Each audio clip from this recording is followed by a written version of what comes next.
I'll get it. We are recording, I think. Yep. Okay. So the objective today, well, thank you for coming. The objective today is 3 parts. One is to compare and contrast normal aging versus not normal aging related to various cognitive functions. Also, to describe the 5 sensory input and processing systems, highlighting the dominant role of vision and the major differences between protective and discriminating sensation. And then discuss the impact of changing sensory awareness and processing as dementia progresses. So we will start with a clip from a video. The individual in the video, her name is Tifa Snow, and she has done a lot of development in the care and how we approach dementia care. So we'll have a few clips from her.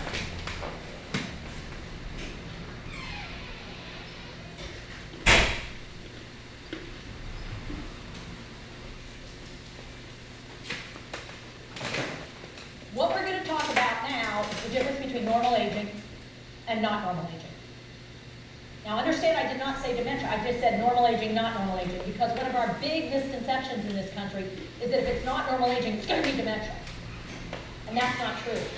So we've got to get that one off the table.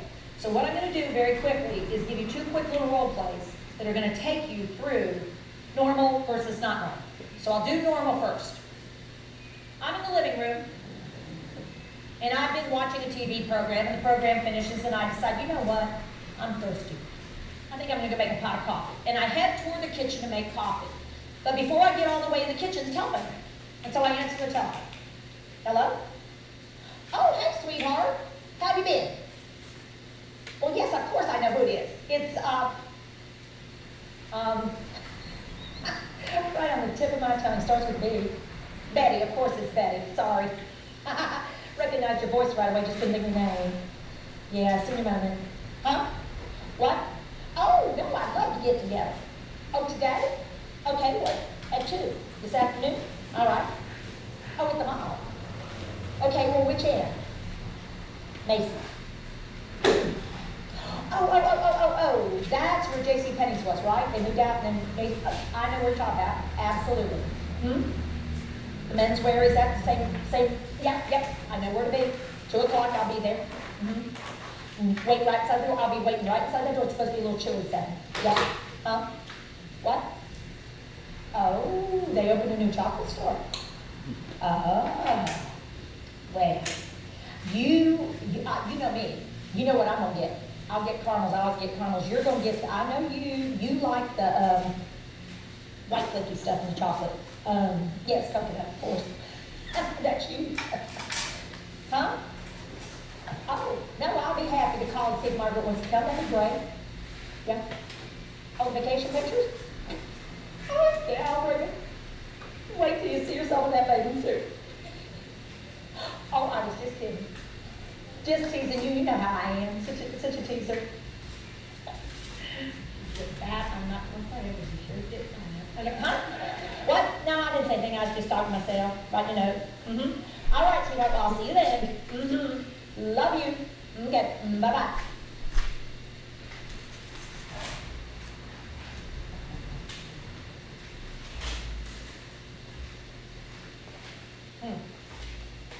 What did I come in from? Okay, hang on. Let me think here. I was in the living room. I was watching the TV. The program ended. They hadn't called. I've been able to do anything on this. Okay. I was in the living room. I was sitting right here. Okay, the program ended, and I thought, oh, coffee. Why could I not think of that? Lord knows I'm losing it. Now, all of you've gone dead silent. Because all of your brains are going, oh shit, I have this. So right. Every single one of your brains is going, oh my God. And your brain is going, that's not dementia, that can't be dementia. I don't think that's dementia. That's just, I think that's normal.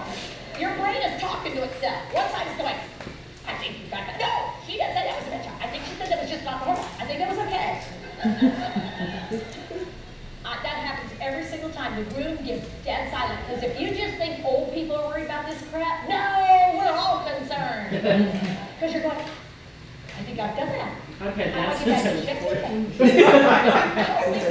was in that moment. Because I said that was normal. It's going to be normal for us. So here's what I think I better do. Do this. Roll your shoulders.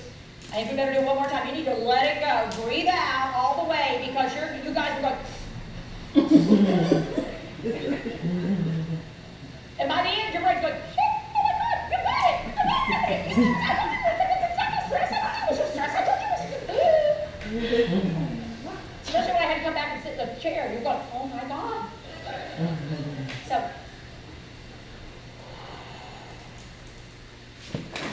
Okay.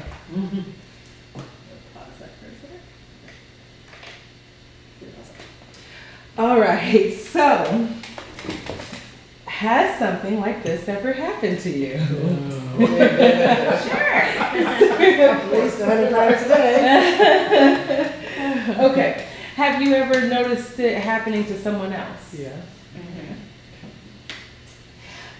Think to yourself for a few minutes, why do you think this happens? Brain overload. Brain overload? Yeah, Okay, exactly what I was thinking. Yeah. Yeah, too much to do. Too much to do, a lot on your mind. Definitely. Did you notice how your breathing and thinking may have changed as you were watching the video, as she was going through those steps? Okay.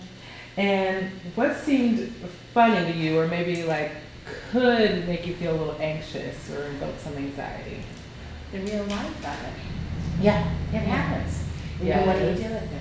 What do you do with it? Yes, exactly. Okay, so when your brain gets anxious or nervous, it dumps cortisol. And cortisol is a stress hormone. And so when we have that stress hormone, it makes it even more difficult to process and think. So if you're trying to remember something and you become anxious or nervous about it, then it's even more difficult to remember it. And that is perfectly normal, okay? Breathing slowly and taking deep breaths and making sure that we're doing this can help drop our cortisol levels back down and allow us to think, process, and then control our emotions, all right?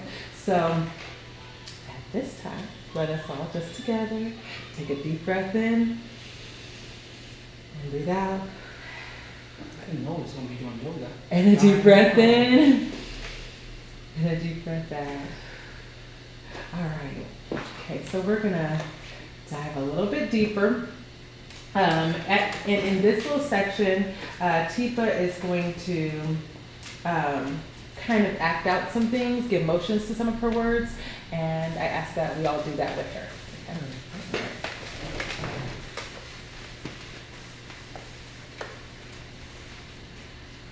Okay, so here we go. Hand up. Human beings have 5 ways to take things from, do this, out there and get them in their brain. 5 ways to take data from the world around you and put it in here so you can use it. You can process it, you can understand it, you can appreciate it. So the number 1 way, notice how it's separated from all the others. It's special. Do this, be an artist. Visual data. Visual data is the most powerful incoming data. It is what human beings prefer, and it is what they want first in any way of collecting data. They want to see something first. It allows them to see it, and then they can start to think about what they want to do next. But what you see is the most powerful sensory input that you're going to get in your brain. And here's the interesting thing about vision. Show me what you see with. Point to what you see with. Here's what I'm going to tell you. Put your hand back here. This is where you process in your brain what you see. So brain activity in the occipital area, the back of your brain, is where you process visual input. There's a little bit of distance there, isn't there? Yeah. What connects the input system to the processing system is wiring. And in dementia, all wiring goes on the fritz and then dies. Just so you know. So there's a lot of wiring here. It's complicated wiring. It's actually fairly complicated because how many eyes do you have? 2. So you've got to take in data from 2 eyes, integrate those 2 pieces of data, process it, and then make sense of it. So all that's happening in the back of your brain. I'll show you in a few minutes. There's a huge amount of your brain devoted to visual processing. It's huge. There's also wiring between what you see and some other parts. Second way that you get data in your brain, take your index finger. Oh, look at how it points to things.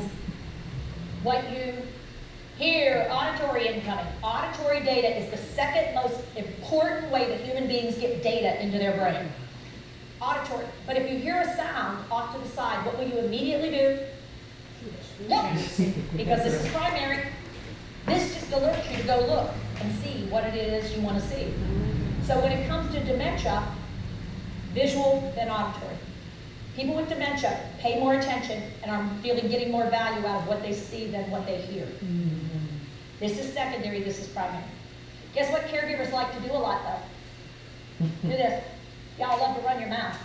You think they're paying attention to what you're saying. What they're doing is watching you when you're saying it. And they're picking up on your visual cues, but they're missing the content cue. Do this. So take the weapon that you've created, put it to your head, and pull the trigger. Because what happens, we think they're processing what